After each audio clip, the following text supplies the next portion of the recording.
प्यारे बच्चों, आपका स्वागत है हमारे चैनल एसजी एजुकेशन जून में। आज हम देखेंगे भौतिक विज्ञान जो 2025 का जो एग्ज़ाम आपका होने वाला है यानी फिजिक्स का, उसमें क्लास 12th के कुछ मोस्ट इम्पॉर्टेंट क्वेश्चन आंसर की। इसमें देखिए, हम आपको बता दें कि ये जो प्रश्न हम बना रहे हैं, इस प्रश्न को आप ज़रूर से ज़रूर तैयार कर लीजिएगा, क्योंकि इनसे प्रश्न तो ज़रूर बनेंगे। इसके पहले हमने केमिस्ट्री का एक वीडियो बनाया हुआ है, अब शुरुआत हो चुकी है क्वेश्चन आंसर की, जो कि आपके लिए अभी से बहुत इंपॉर्टेंट रहेगा। हाफ ईयरली से ही अगर आप मेहनत करना शुरू कर दिए तो एनुअल तक जाते जाते आप इसके ज्ञाता हो जाएंगे। यानी किस चीज़ की ज्ञाता? यानी उस विषय में जो भी महत्वपूर्ण आपके बोर्ड के लिए जो जरूरी प्रश्न उत्तर हैं उसकी ज्ञाता हो जाएंगे। यानी आपको किसी प्रकार की कोई दिक्कत होने वाली नहीं है। यहाँ पे आप देखते हैं, चलें देखा जाए कि प्रश्न जो पहला है वो है ट्रांसफार्मर के बारे में। इसमें कह रहा है ट्रांसफार्मर क्या है और इसके सिद्धांत, रचना और कार्यविधि का वर्णन करिए।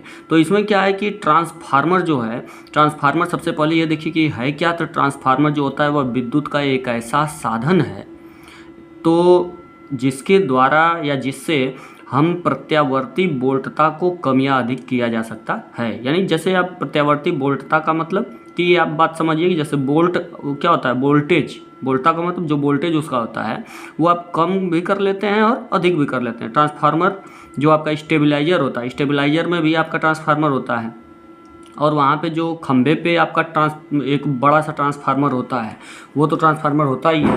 तो इस तरीके से ट्रांसफार्मर क्या करता है, वो क्या करता है कि जो वोल्टेज होता है उसको कम या अधिक उससे हम कर सकते हैं बड़े आसानी से। तो इसी को बोलते हैं, यानी उसी विद्युत के उपकरण को जिससे हम वोल्टेज को कम या अधिक कर सकते हैं, उसे ही क्या कहते हैं, ट्रांसफार्मर कहते हैं। ये बात आप समझ लिए ट्रांसफार्मर के बारे में। अब आगे देखिए, अब बात करते हैं इसके सिद्धांत के बारे में। तो इसका सिद्धांत जो है, यह किस सिद्धांत पर काम करता है उसे कहते हैं। तो कि ये जो ट्रांसफार्मर है वो किस सिद्धांत पर काम करता है, चलिए अब सिद्धांत के बारे में देखते हैं। तो यह है कि यह जो ट्रांसफार्मर है वह अन्योन्य प्रेरण के सिद्धांत पर काम करता है। तो आपको बताया गया है वीडियो में, आपके चैनल पे, इसी चैनल पे वीडियो में उपलब्ध होगा अन्योन्य प्रेरण के बारे में और विद्युत प्रेरण के बारे में। तो ये आपका जो चैनल है तो इसी पे आपका उपलब्ध है, इस पे आप देख लीजिएगा। तो अन्योन्य प्रेरण के सिद्धांत पर यह कार्य करता है। यह प्रत्यावर्ती धारा के साथ ही कार्य कर सकता है, यानी यह प्रत्यावर्ती धारा के साथ काम करता है, न कि दिष्ट धारा के साथ। यह प्रत्यावर्ती धारा के साथ काम करता है, दिष्ट धारा के साथ नहीं। प्रत्यावर्ती धारा का मतलब जो आपका एक AC करंट होता है, एक आपका DC होता है। तो AC के साथ काम करता है, DC के साथ नहीं। तो ये आप देखिए, आगे बात करते हैं। जैसे ट्रांसफार्मर का एक फिगर बनाया गया है, इसमें देखिए ट्रांसफार्मर का पे ये जो आपका एक लोहे की चादर है, इसके ऊपर ऐसे करके, मतलब चिपका के कई लोहे की पतली पतली चादरें होती हैं, यानी पट्टियाँ होती हैं लोहे की। तो इस पे क्या करते हैं, एक दूसरे को चिपका देते हैं, और चिपका के क्या करते हैं, इसी पे ये जो भाग है इसका और दोनों भाग, तो इसी दोनों भाग पे हम क्या करते हैं कि तांबे का तार लपेट देते हैं। तो क्या है कि किसी पे क्या होता है कि किसी हिस्से पे ये आपका जो है ये प्राथमिक कुंडली कहा जाएगा, यानी जो जिस पे पहले तार लपेटा गया है यहाँ पे शुरू में, जिधर से हम AC से इसे प्रत्यावर्ती धारा यानी AC से इसे कनेक्ट किए हुए हैं, AC से जो करंट आएगा इसका, तो AC करंट से जोड़े रहेंगे। तो जिधर से करंट आ रहा है उधर से क्या है कि हम इस पे जो जोड़े हुए हैं तो इसे प्राथमिक कुंडली कहते हैं, जिधर से करंट आता है। तो ये कुंडली है आपका। तो इसमें देखिए, ये इसमें जो फेरे की संख्या है वो कम है, 1 2 3 4 ऐसे फेरे की संख्या है, एक ये है। अब आप इधर देखिए तो ये द्वितीय कुंडली है। तो द्वितीय कुंडली है, ये आपका आगे घर में जो जाता है आपका AC से के बाद ये इधर जब जाता है आपका घर में, तो वो वाला तार इधर कनेक्ट होता है। तो अब क्या है कि ये द्वितीय कुंडली होती है। द्वितीय कुंडली जो होती है, इसमें देखिए द्वितीय कुंडली में इसमें क्या किया गया है, 1 2 3 4 5 6 या 7 फेरे लपेटे गए हैं इसमें। इधर आपने देखा कि 4 हैं, इधर 7 हैं। तो ये मैं अभी क्यों काउंट करवा रहा हूँ कि इसका भी कोई मतलब है, जैसे आपको हम आगे बताएंगे। ये जो N है वो फेरे की संख्या होती है। ये P जो है, ये P का मतलब प्राथमिक कुंडली यानी प्राइमरी, और N के साथ ये जो फेरों की संख्या, N का मतलब फेरों की संख्या, और S का मतलब द्वितीय कुंडली में जो है, S का मतलब सेकेंडरी यानी द्वितीयक कुंडली जो है उसमें फेरों की संख्या NS है, और प्राथमिक कुंडली में फेरों की संख्या जो है यानी प्राइमरी जो आपका कुंडली है वाइंडिंग, उसमें आपकी फेरों की संख्या क्या है, वो आपकी NP है। यानी NP का मान इसमें कितना है, एक तरह से अगर पूछा जाए फेरों की संख्या कितनी है 4, और NS का मतलब इसमें द्वितीय कुंडली में, NS का मतलब सेकेंडरी यानी द्वितीय कुंडली में फेरों की संख्या कितनी है 7, हम लोग काउंट किए थे, तो ये है आपका। तो इसको आपको अभी थोड़ी देर में पता चल जाएगा कि इसमें कैसे क्या है, इसको काउंट करने का मतलब क्या है। तो देखिए सबसे पहली बात आपको पता ये चला है कि ट्रांसफार्मर उसे कहते हैं जो कि वोल्टेज को क्या करता है, प्रत्यावर्ती जो धारा आती है तो उससे जो वोल्टेज होता है प्रत्यावर्ती वोल्टेज, उसको क्या करता है, वोल्टता को या कम या अधिक किया जा सकता है इसके द्वारा, ट्रांसफार्मर के द्वारा। और आगे जो है सिद्धांत, या किस सिद्धांत पर कार्य करता है, नोन्य सिद्धांत पर कार्य करता है। और कौन सी धारा के साथ इसका कार्य करता है, प्रत्यावर्ती धारा यानी AC के साथ काम करता है, दिष्ट धारा यानी DC के साथ नहीं काम करता। दो चीज़। और तीसरा चीज़ कि आपको ये पता चला है कि प्राथमिक कुंडली किधर होगा और द्वितीय कुंडली किधर होगा। जिधर से हम AC करंट इसको देते हैं उसे प्राथमिक कुंडली कहते हैं। इसमें फेर, जितने फेरे लपेटे गए उसे NP यानी P से प्राइमरी यानी प्राथमिक कुंडली में फेरों की संख्या NP कहते हैं। और जो द्वितीय कुंडली है उसमें आपके यानी NS यानी S का मतलब सेकेंडरी यानी द्वितीय कुंडली में जो फेरों की संख्या होगी उसे NS कहते हैं।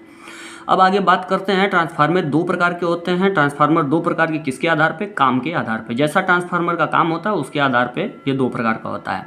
एक आपका ऊंचाई ट्रांसफार्मर होता है, एक आपका अपचाई ट्रांसफार्मर होता है। तो सबसे पहली बात हम जानते हैं कि ऊंचाई ट्रांसफार्मर जो होता है ये किसे कहते हैं। तो यह आपका जो है ऊंचाई ट्रांसफार्मर क्या होता है कि यह जो ट्रांसफार्मर होता है ऊंचाई ट्रांसफार्मर, यह निम्न प्रत्यावर्ती वोल्टेज को उच्च प्रत्यावर्ती वोल्टेज में बदलता है। यानी निम्न का मतलब कम से, उच्च का मतलब अधिक में वोल्टेज में बदलता है। यानी कि यह ऊंचाई जो ट्रांसफार्मर है, ऊंचाई का मतलब यह उच्च करेगा, ये समझ लीजिएगा दिमाग में अपने कि ऊंचाई का मतलब यह उच्च करेगा। यानी उच्च का मतलब इसका वोल्टेज बढ़ाएगा, यानी कम को अधिक करेगा। तो यानी यह निम्न यानी कम प्रत्यावर्ती जो वोल्टेज होता है, यानी कम जो वोल्टेज होता है उसको क्या करता है उच्च प्रत्यावर्ती वोल्टेज में यानी उच्च वोल्टेज में यानी अधिक वोल्टेज में बदलता है। ये होगा। आगे जो है इसके द्वितीय कुंडली में फेरों की संख्या जो होती है, तो द्वितीय कुंडली में जो फेरों की संख्या है वह प्राथमिक कुंडली के फेरों की संख्या, जो प्राथमिक कुंडली में फेरों की संख्या है उससे अधिक होती है। यानी किस में अधिक होगी, द्वितीय कुंडली में अगर अधिक है और प्राथमिक कुंडली में कम है तो इस ट्रांसफार्मर को क्या बोलेंगे, ऊंचाई ट्रांसफार्मर। तो आपको यही देखने को मिला है यहाँ पे कि यहाँ पे NS का मान यानी कि द्वितीय कुंडली में फेरों की संख्या कितनी थी, लगभग 7 थी।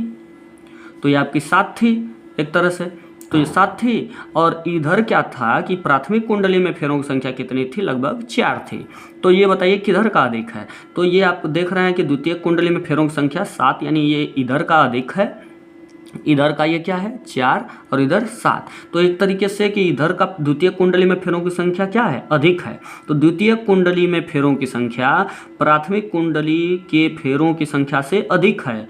तो जब अधिक है द्वितीयक में तो ये कैसा ट्रांसफार्मर का आ जाएगा, ऊंचाई ट्रांसफार्मर। द्वितीयक में अगर अधिक हो तो ऊंचाई ट्रांसफार्मर और प्राथमिक में अधिक हो तो अपचाई ट्रांसफार्मर। यही देखिए यहाँ पे, यही मैं आपको बता रहा हूँ। तो NP में आपका मान, NP का मान आपका कम है, छोटा है। NP का मतलब प्राथमिक कुंडली में फेरों की संख्या कम है। प्राथमिक कुंडली में देखिए NP का मान 4 है, कम है, और NS का मान अधिक है। तो यह ऊंचाई ट्रांसफार्मर हुआ आपका, और जो हमने दिखाया है आपको फिगर में। और अपचाई कब हो जाएगा, उल्टा कर दीजिए। इधर आपका जो NP का मान है उसमें फेरों की संख्या अधिक कर दीजिए और उधर द्वितीय कुंडली में फेरों की संख्या क्या कर दीजिए, कम कर दीजिए, यानी उल्टा कर दीजिए फेरों की संख्या। तो क्या हो जाएगा, अपचाई ट्रांसफार्मर हो जाएगा। तो एकदम सेम उसी पर समझिएगा, अच्छे से समझ में आ जाएगा। आगे क्या है कि यह उच्च प्रत्यावर्ती वोल्टेज को, यानी कि उच्च को यह क्या करता है, यह उच्च प्रत्यावर्ती वोल्टेज को, यानी उच्च अगर है तो निम्न में, यानी कि ज़्यादा वोल्टेज है तो उसे कम में बदलता है। तो इसे क्या कहते हैं, अपचाई ट्रांसफार्मर कहते हैं। और यह जो अपचाई ट्रांसफार्मर होता है इसमें जो द्वितीय कुंडली में फेरों की संख्या जो होती है वह प्राथमिक कुंडली के फेरों की संख्या से कम होती है। यानी कि अब क्या हो जाएगा, इसका उल्टा। यानी अब अभी प्राइमरी में कम था, सेकेंडरी में ज़्यादा था, तो आपका ऊंचाई ट्रांसफार्मर। और अब देखिए कि जब प्राथमिक में अधिक हो जाएगा और द्वितीयक में फेरों की संख्या कम हो जाएगी तो क्या हो जाएगा, यह अपचाई ट्रांसफार्मर हो जाएगा। तो इस तरीके से आप समझ सकते हैं कि ये क्या करेगा। अब देखिए, कहने का मतलब जो अगर फेरों की संख्या अधिक होती है, फेरों की संख्या अधिक होती है तो यह वोल्टेज आपका ये क्या करेगा, बढ़ाएगा। इधर से कम वोल्टेज आ रहा है, इस तो ये अधिक है फेरों की संख्या, तो ये इसको वोल्टेज को बढ़ा देगा। इधर से जाना है वोल्टेज को, वोल्टेज इधर बनना है, तो क्या होगा कि इधर से आ रही है करंट, अगर कम है, फेरों की संख्या कम है तो कम है, तो कम को ये क्या करेगा, अधिक फेरों की संख्या है तो ये बढ़ा देगा। और इधर क्या है कि अगर इधर अधिक कर देंगे और इधर कम कर देंगे तो ये क्या काम करेगा कि इधर अधिक है तो अधिक वोल्टेज आ रहा है, तो कम फेरों की संख्या रहेगी तो ये वोल्टेज को कम कर देगा। तो इस तरीके से आप समझ सकते हैं बड़े आसानी से कि ट्रांसफार्मर आप दोनों प्रकार के बना सकते हैं, ऊंचाई और अपचाई दोनों प्रकार के ट्रांसफार्मर। अब देखिए, बात ये होती है कि ट्रांसफार्मर की रचना जो होती है यह कैसी होती है, यानी ये बनता कैसे है। तो इसमें सबसे पहली बात मैंने आपको बताया है, थोड़ी देर पहले ही अभी बताया है हल्का फुल्का, कि इसमें नर्म लोहे की पत्तियां होती हैं, यानी कि कितनी पट्टियां होती हैं, नर्म लोहे की पतली पतली पट्टियां होती हैं, उसको एक के ऊपर दूसरे को रखकर, यानी एक दूसरे पर रखकर उसको आयताकार पडलित क्रोड बनाते हैं, यानी कि उसे क्रोड बना दिया जाता है, यानी एक के ऊपर एक चादर को रखते हुए, और कैसा आकार होता है इसका, आयताकार आकार बना दिया जाता है, आयताकार में उसको रख के चिपका दिया जाता है। और उसके बाद क्या किया जाता है कि और तांबे के तार को कई फेरों में लपेट कर दो अलग अलग कुंडलियां बनाते हैं। तो प्राथमिक कुंडली द्वितीय कुंडली आप देखे हैं, दोनों ओर लपेट देते हैं कम और अधिक करके। तो क्या होता है कि तो जब इसे कुंडली बना लेते हैं तो जिन्हें प्राथमिक कुंडली और द्वितीय कुंडली कहते हैं, आप समझ रहे होंगे, अभी दिखाया मैंने। और प्राथमिक कुंडली को एक प्रत्यावर्ती वोल्टता स्रोत से जोड़ दिया जाता है, यानी प्रत्यावर्ती वोल्टता स्रोत का मतलब, जैसे कि मैंने बताया था कि प्राथमिक वाले को हमेशा किससे जोड़ते हैं, एसी वाले से जोड़ देते हैं, वो उधर से वोल्टेज देता है और आपका इधर से यानी कि द्वितीय कुंडली की ओर से वोल्टेज आपका घर में जाता है। तो इस तरीके से आपको वोल्ट परिवर्तन होता रहता है, मिलता रहता है। तो ये आपकी रही रचना कि उसे कैसे बनाया जाता है, वो ट्रांसफार्मर को। बड़ा आसान होता है ट्रांसफार्मर बनाना। और आगे चलते हैं, इसकी कार्यविधि के बारे में देखते हैं, यह कार्य कैसे करता है, काम कैसे करता है, तो वो भी मैंने आपको कुछ बताया ही है। तो चलिए फिर से देख लेते हैं इसमें क्रिया में पढ़ के, कि जब प्राथमिक कुंडली को, यानी इधर देख रहे थे कि आप इधर की तरफ क्या था, प्राथमिक कुंडली से एसी करंट आपकी आ रही थी, प्रत्यावर्ती धारा, तो प्राथमिक कुंडली को एक प्रत्यावर्ती स्रोत यानी एसी से जोड़ा जाता है और धारा प्रवाहित जब करते हैं तो प्राथमिक कुंडली के चुंबकीय फ्लक्स में परिवर्तन होता है। तो प्राथमिक कुंडली में भाई धारा आएगी तो उसके चुंबकीय फ्लक्स में परिवर्तन होगा। तो उसी परिवर्तन के कारण द्वितीय कुंडली में, जबकि दोनों अटैचमेंट नहीं है, एक दूसरे से चिपके हुए नहीं है, दोनों तार लगे नहीं रहते हैं, एक दूसरे से जोड़े गए नहीं होते हैं, तो क्या होता है कि वो केवल बस लोहे की पट्टी पे लपेटे गए होते हैं और दोनों में कोई कनेक्ट नहीं होता कि प्राथमिक को द्वितीयक से जोड़ दिया जाए डायरेक्ट तार लगा के। वो क्या होता है कि जब चुंबकीय फ्लक्स होता है, जब धारा प्रवाहित करते हैं, कुंडली में चुंबकीय फ्लक्स में परिवर्तन होता है और जिसके कारण द्वितीय कुंडली में भी एक प्रेरित धारा, प्रेरित विद्युत वाहक बल उत्पन्न हो जाता है। तो प्रेरित विद्युत वाहक बल उत्पन्न हो जाता है, यानी कि उसकी प्रेरणा से उसको वो, यानी जो प्राथमिक कुंडली जो है उसमें धारा उत्पन्न होती है, तो चुंबकीय फ्लक्स उत्पन्न हो जाता है और चुंबकीय फ्लक्स के कारण द्वितीय कुंडली में प्रेरित विद्युत वाहक बल उत्पन्न हो जाता है और जिससे एक प्रेरित धारा जो होती है वह उत्पन्न हो जाती है, किसमें, द्वितीय कुंडली में, और वह एक धारा हमें प्राप्त होती है। देखिए, ये रही बात कार्यविधि की। कार्यविधि आपका खत्म हुआ, लेकिन अब एक महत्वपूर्ण बात आपको बताते हैं। नोट में हमने लिखा है, ये आपके नोट्स में लिखने की आवश्यकता नहीं है, ये नॉलेज के लिए है। इससे संबंधित जो लोहे की पत्तियां जो होती हैं, पट्टियां या पत्तियों को एक दूसरे के ऊपर पडलित रखकर बनाने का कारण क्या होता है। क्यों नहीं ऐसे ही मोटी सी एक मोटा सा एक लोहा ले लेते हैं उसी के आकार का, और क्यों नहीं उसी पे लपेट देते हैं, उसी को कर देते हैं। तो क्योंकि लोहे की पट्टियों को एक दूसरे के ऊपर रखकर पडलित रखकर बनाने का कारण ये होता है कि यह होता है कि इसके कुंडलियों के बीच, यानी दोनों कुंडली, प्राथमिक कुंडली और द्वितीय कुंडली, तो दोनों कुंडलियों के बीच भंवर धारा उत्पन्न न हो जाए। अगर एक दूसरे के ऊपर पट्टी रख के जोड़कर अगर न बनाएं तो क्या होगा कि एक लोहा ही ले लें वैसा ही उसी आकार का, उस पर लपेट दें तो भंवर धारा उत्पन्न हो जाती है। और भंवर धारा उत्पन्न हो जाने के कारण क्या होता है कि ऊष्मा की हानि हो जाती है, यानी ऊष्मा की हानि होती है, और ऊष्मा की जब हानि होती है तो ऊष्मा की हानि से ट्रांसफार्मर की क्षमता में कमी आ जाती है, यानी वह सही क्षमता में काम नहीं कर पाता है, उसकी क्षमता में कमी आ जाती है। ये कारण होता है उसको पडलित रखकर, पट्टियों को एक दूसरे के ऊपर रखकर पडलित रखकर बनाने का कारण, नहीं तो ऐसे ही नहीं बना देते। तो वही चीज़ है।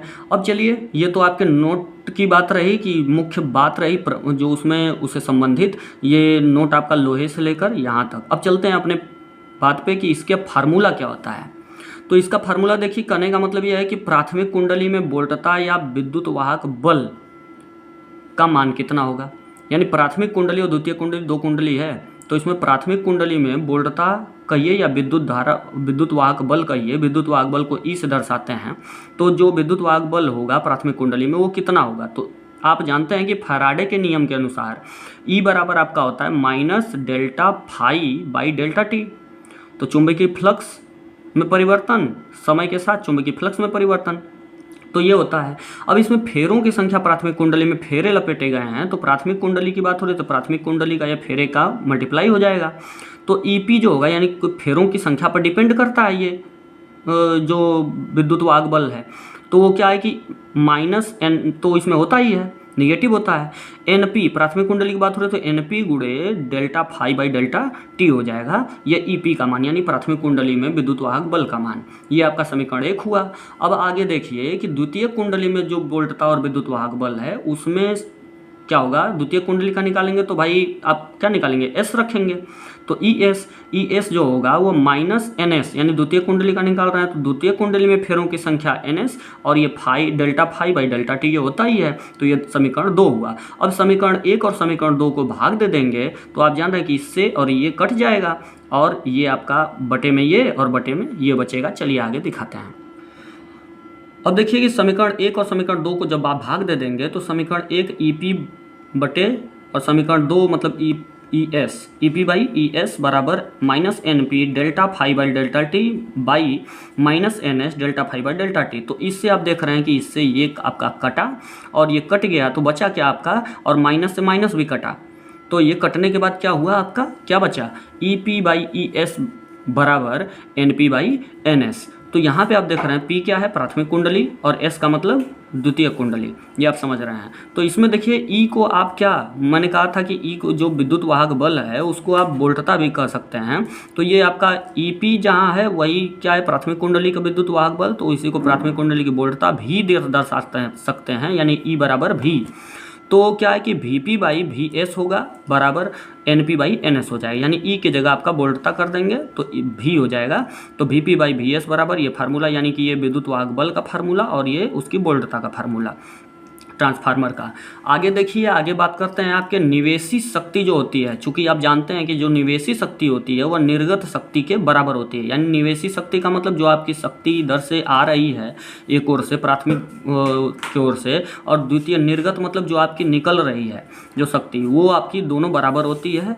तो इसके अनुसार आप कह सकते हैं कि पावर, जो प्राथमिक कुंडली का जो पावर है मतलब शक्ति है, वो यस का मतलब सेकेंडरी जो द्वितीय कुंडली का जो पावर है वो दोनों आपस में बराबर होगा। यही ना मतलब हुआ कि निवेशी शक्ति बराबर निर्गत शक्ति, दोनों शक्ति बराबर होगी दोनों कुंडलियों की। तो प्राथमिक की शक्ति और द्वितीय की शक्ति दोनों आपकी क्या होगी, बराबर होगी। और आप जानते हैं कि P बराबर क्या होता है कि वी आई होता है, यानी कि वोल्ट गुणे धारा।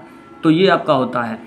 तो आप इसके जगह पे P की जगह क्या रख सकते हैं, वी आई रख सकते हैं। तो ये P का है तो दोनों में PP लग जाएगा, और इधर आपका जो है ये S का है, सेकेंडरी का है, द्वितीय कुंडली का, तो इसमें क्या हो जाएगा, दोनों V और I में S लग जाएगा। यानी P बराबर VP into VP into IP, और PS बराबर VS इंटू IS, ये आपका हो जाएगा। क्योंकि P की जगह आपने क्या रख दिया, वी आई, P बराबर वी आई होता है। अब क्या है कि इसको पक्षांतर करके आप VP बाई VS अगर करें तो ये IP बाई IS हो जाएगा। पक्षांतर करने के बाद IP बाई IS हो जाएगा, इसको पक्षांतर करेंगे तो पक्षांतर ये भी आपका एक मान हुआ। किसके बीच संबंध, ऊपर वाला था कि विद्युत वाहक बल और दोनों कुंडलियों में जो फेरों की संख्या है उसका संबंध, और दूसरा वाला था आपका भी वाला कि प्राथमिक कुंडली और द्वितीय कुंडली जो होती है उसमें वोल्टता यानी प्राथमिक कुंडली और द्वितीयक कुंडली दोनों कुंडलियों की वोल्टता और दोनों कुंडलियों में फेरों की संख्या का संबंध था। इस वाले में क्या है, प्राथमिक और द्वितीयक दोनों कुंडलियों में वोल्टता और धारा दोनों कुंडलियों में धारा का संबंध है। तो ये आपका इतना होता है। इस पे आपके न्यूमेरिकल आते हैं, इसको ध्यान से आप समझिएगा। आगे देखिए, आगे बात यह है कि ट्रांसफार्मर की क्षमता क्या होती है। ट्रांसफार्मर की क्षमता का फार्मूला जो होता है वो कैसे निकालते हैं।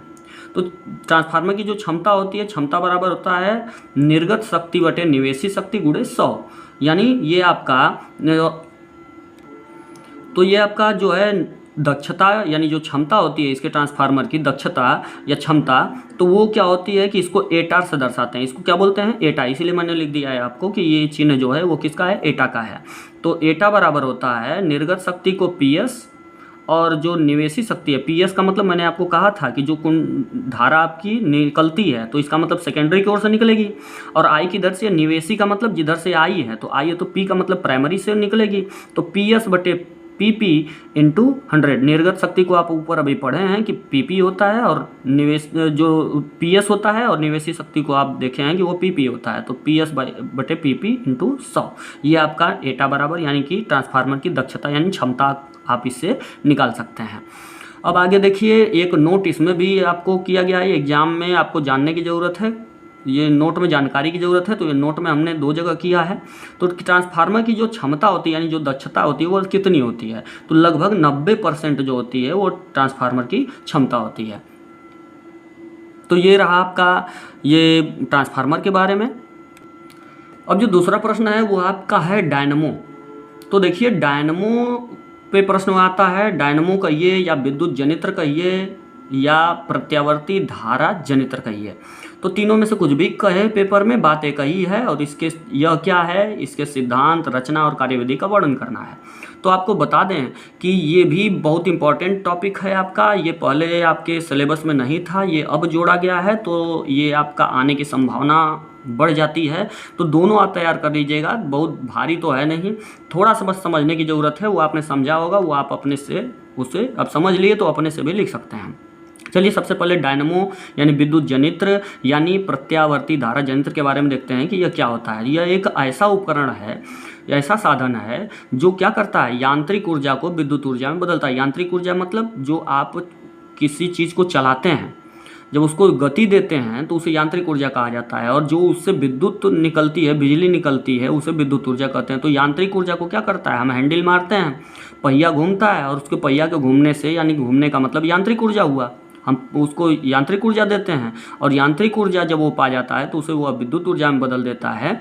तो उसी को क्या कहते हैं, इसी उपकरण को, यानी जिस उपकरण से या जिस साधन से या जिस यंत्र से हम यांत्रिक ऊर्जा को विद्युत ऊर्जा में बदल देते हैं, उसे ही आपको डायनमो कहते हैं, यानी विद्युत जनित्र या प्रत्यावर्ती धारा जनित्र कहते हैं। अब ये किस सिद्धांत पर काम करता है, यह जो है वह विद्युत चुंबकीय प्रेरण के सिद्धांत पर काम करता है।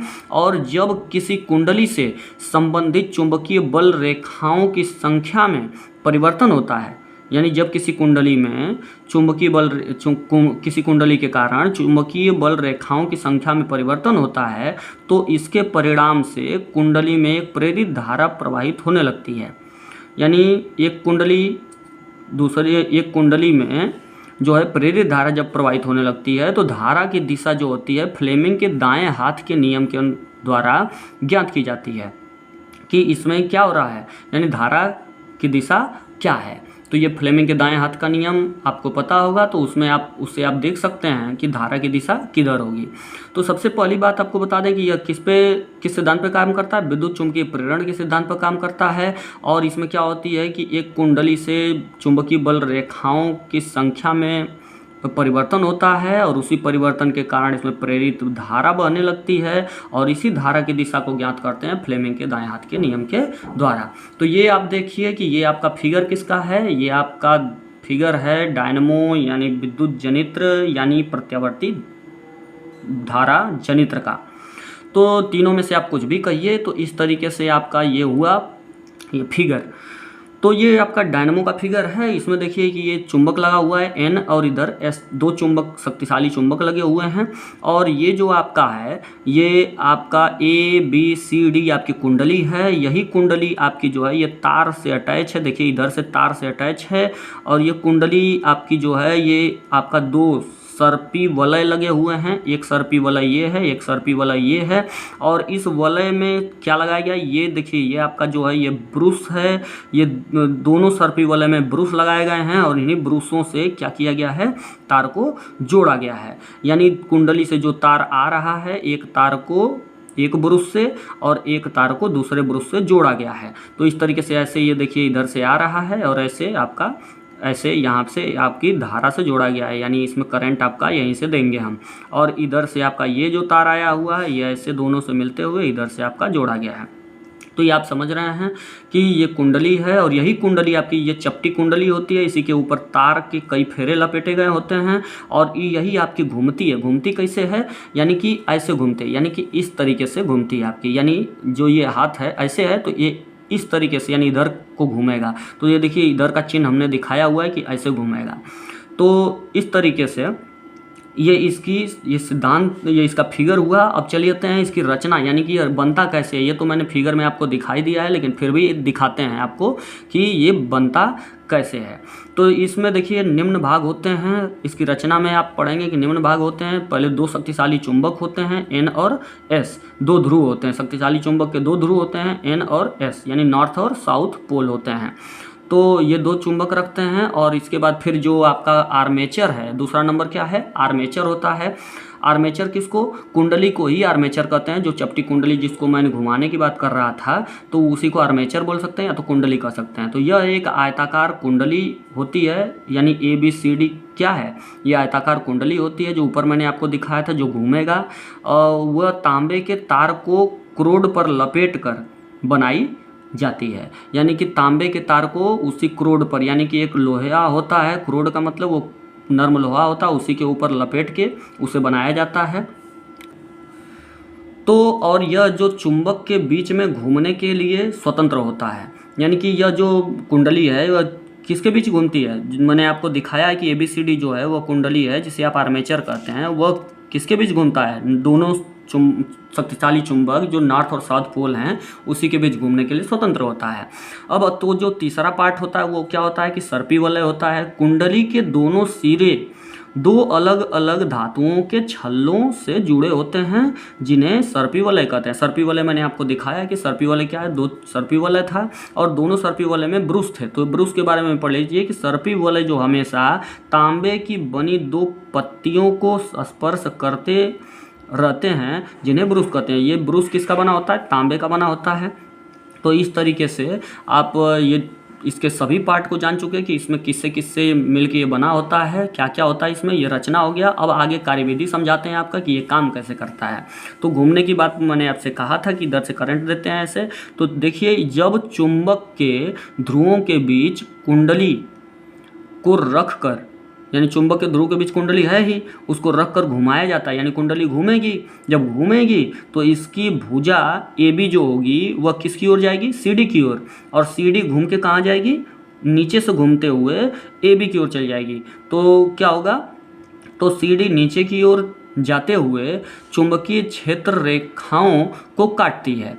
तो चुंबकीय जो क्षेत्र बनता है उस रेखाओं को जब वो काटती है, क्योंकि दोनों चुंबक रखे हैं, दोनों के बीच में चुंबकीय क्षेत्र बना हुआ है, तो चुंबकीय बल रेखाओं जो चुंबकीय क्षेत्र रेखाएं उनको काटती है। तो इसके कारण क्या होता है, जब चुंबकीय क्षेत्र रेखाएं कटती हैं उस पर असर पड़ता है। तो फ्लेमिंग के दाएं हाथ के नियम के अनुसार इन भुजाओं में AB और CD के अनुदिश प्रेरित धारा प्रवाहित होने लगती है। यानी AB और CD जैसे घूमते हैं इसी के घूमने की दिशा में धारा प्रवाहित होने लगती है और इस प्रकार कुंडली में ABCD दिशा में प्रेरित धारा प्रवाहित होती है।